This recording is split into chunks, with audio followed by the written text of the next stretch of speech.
or Congress, military or government. The German scientists who had been taken around the bypassed through the Nuremberg, they never went to Nuremberg in the Nuremberg trials.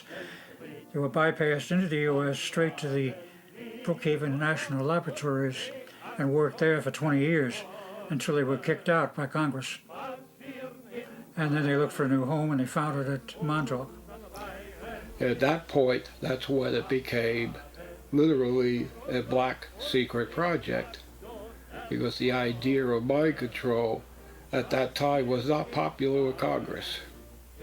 So it had to be moved to where it could be totally a secrecy. Montauk Air Force Base was selected because it was at that time a sleepy little fishing village, and the project could be hidden out there.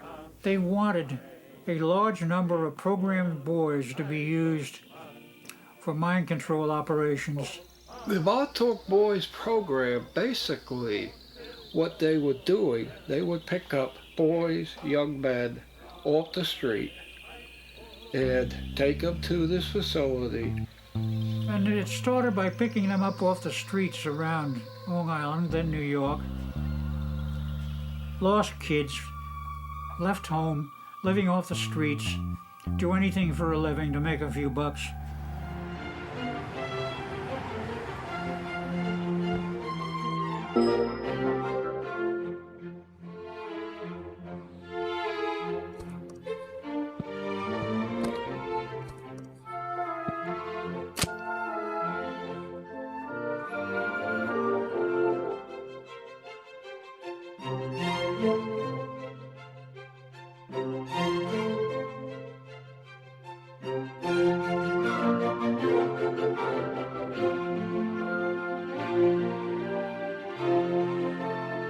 Expendable, and no one would miss them. But they would also have scouting missions in cities and other locations. They knew the type of genetics they were looking for, and if they saw someone that matched those genetics and that person was easily grabbable, they would take that person.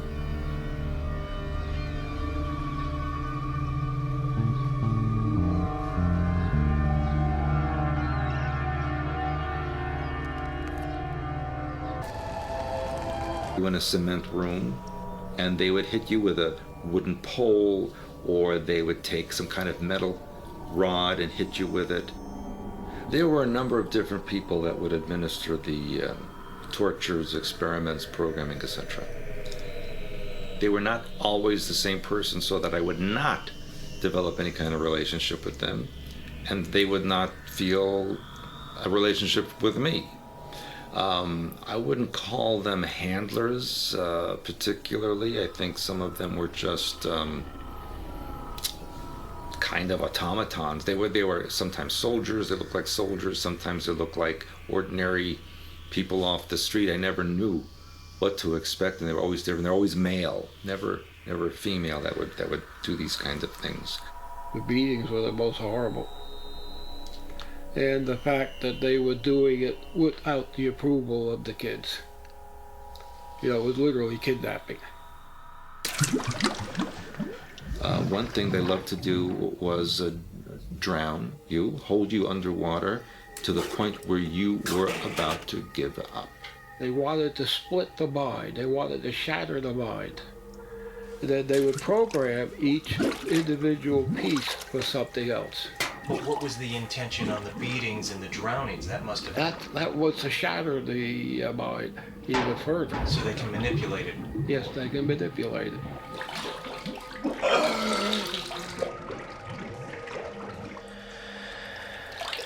Don't close your eyes.